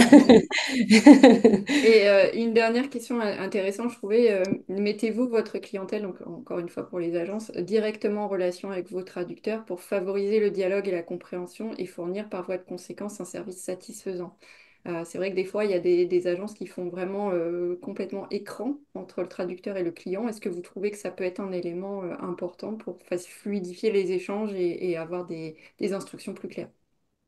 Nous, ça nous arrive de le faire sur certains projets où si par exemple il y a un litige sur un terme, on met le client, on fait souvent des visios, on règle beaucoup de choses par les visios quand il y a des soucis. Ça nous arrive de le faire, mais dans le quotidien, non, parce qu'encore une fois, notre typologie de client est déjà agacée d'avoir affaire à des questions, d'avoir affaire à nous. Si on commence à multiplier les interlocuteurs, c'est pas, enfin, pour eux, il n'y a pas de valeur ajoutée, donc non, on le fait pas. Pour être honnête, on le fait pas dans la majorité des cas.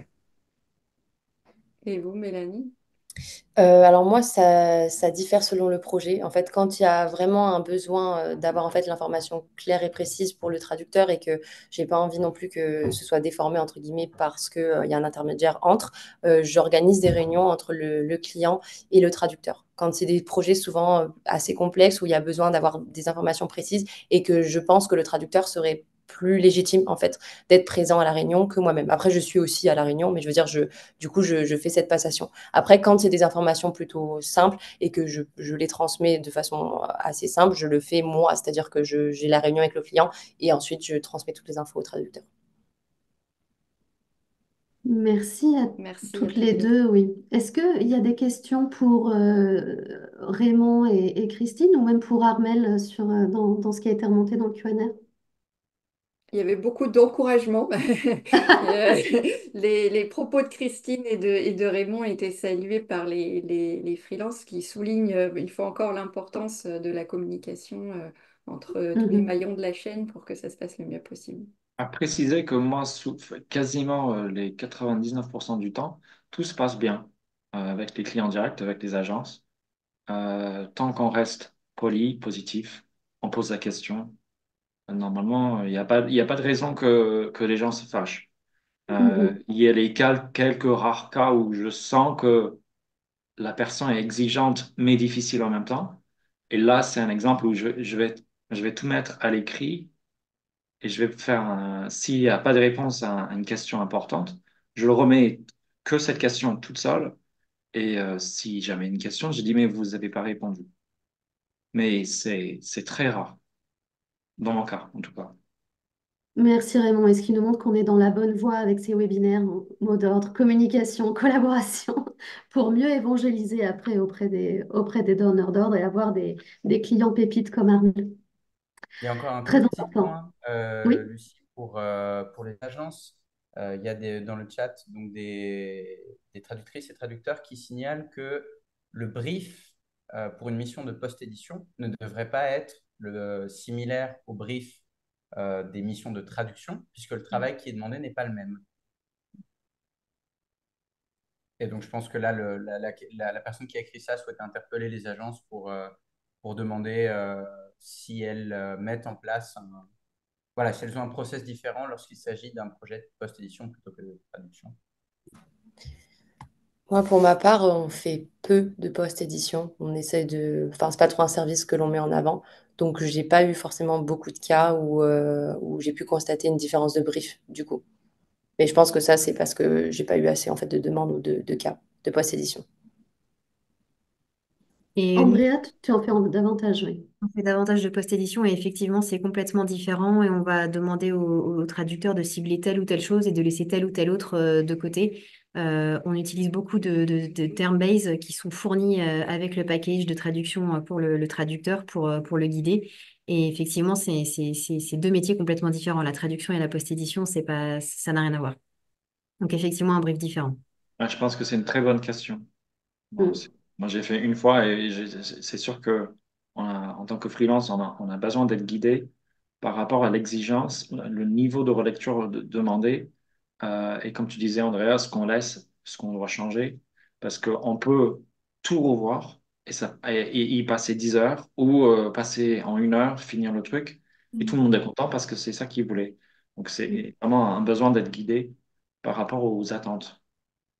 Et Et pour donc, avoir Andrea, une petite pardon, non, je voulais juste compléter, Andrea, spécifiquement sur un brief de post-édition, quels sont les éléments que vous faites figurer dans votre agence? Moi, j'ai toujours ce sujet que les briefs, j'en ai pas tellement côté client, donc c'est plutôt un brief, enfin, c'est plutôt des consignes en fait que l'on donne au traducteur. On a relevé tel souci qui peut, en fonction de la langue, arriver avec les machines de traduction. Faire plus attention à ça, faire plus attention à ça, laisser de côté le style, puisque si le client veut une post-édition, il ne peut pas se permettre de demander un style humain, un style rédactionnel correct, hein. Donc le style, on le laisse de côté, c'est vérifier les contresens, vérifier que la terminologie est bien appliquée, ça dépend du projet. Honnêtement, ça dépend un petit peu du document en soi et chaque chef de projet adapte en fonction du document. Donc, Mhm. Et D'accord. moi, Et je voulais Christine? juste, oui, donc Mélanie disait que chez Glim, bon, pas vraiment de post-édition, donc c'est quelque chose vraiment à la marge. Andrea, tu avais l'air de dire que chez vous, c'est quelque chose de beaucoup plus installé. Ça représente quel pourcentage de votre activité, la post-édition? Alors, nous, dès le début de la création de la société, il y a presque 5 ans, on a proposé directement, en toute transparence aux clients, une offre humaine et une offre de post-édition. Donc, offre humaine, c'est traduit et relu par un traducteur humain. Et l'offre de post-édition, c'est traduit par notre moteur. C'est pas du DeepL, c'est nos moteurs à nous, Legal 230, des moteurs juridiques. Et systématiquement post-édité par un traducteur humain. Au tout début de la société, on avait à peu près sur une répartition de 50-50 dans les demandes clients. Les clients étaient pas forcément intéressés par l'IA, c'était pas encore dans notre quotidien, on n'avait pas encore ChatGPT, on n'avait pas encore tous ces outils incroyables qui existent aujourd'hui pour faire une présentation, pour faire ceci ou cela. Aujourd'hui, le rapport de force s'inverse et on a de moins en moins de clients qui nous demandent une traduction humaine et je pense qu'on est sur du 70-30 aujourd'hui. Ok, donc ça veut dire que sur le marché, vous êtes identifié comme une agence plus tournée vers enfin en tout cas qui propose plus des services de post-édition. En fait, on propose 3 services, post-édition, traduction humaine et traduction assermentée. Donc, c'est au libre choix du client. En fonction du document que le client nous envoie, on va l'orienter. Si c'est un document rédactionnel, si c'est un discours, on va lui dire qu'on ne peut absolument pas appliquer de la trad auto là-dessus, que ça n'a pas de sens. Et par contre, sur des documents type des statuts qui sont assez récurrents, qui sont tout le temps la même chose, on va systématiquement proposer les deux offres au client. C'est au client de décider ce qu'il veut à la fin. D'accord. Et on en revient effectivement au domaine et que la possibilité de faire de la post-édition en fonction du sujet est très variée. On a dépassé que d'un quart d'heure le timing qui nous était accordé, donc on est plutôt pas mal. Et je vais tous et toutes vous remercier, tant les panélistes que les participants, pour votre présence. Le lien du replay vous sera envoyé par mail ainsi que le lien vers le questionnaire. Et je persiste et j'insiste, il faut remplir ce questionnaire pour nous donner des éléments pour alimenter la charte. Le questionnaire reste actif jusqu'au prochain webinaire. Et encore une fois, un grand merci à tous et toutes d'avoir été là, présents pour discuter de ces thématiques. Et on continue, on se retrouve dans 3 semaines pour le prochain webinaire sur le sujet des tarifs. Merci beaucoup. Merci. Merci Merci à beaucoup. tous. Merci et très bonne journée À à tous. bientôt. Merci. Merci. Ciao. Ciao.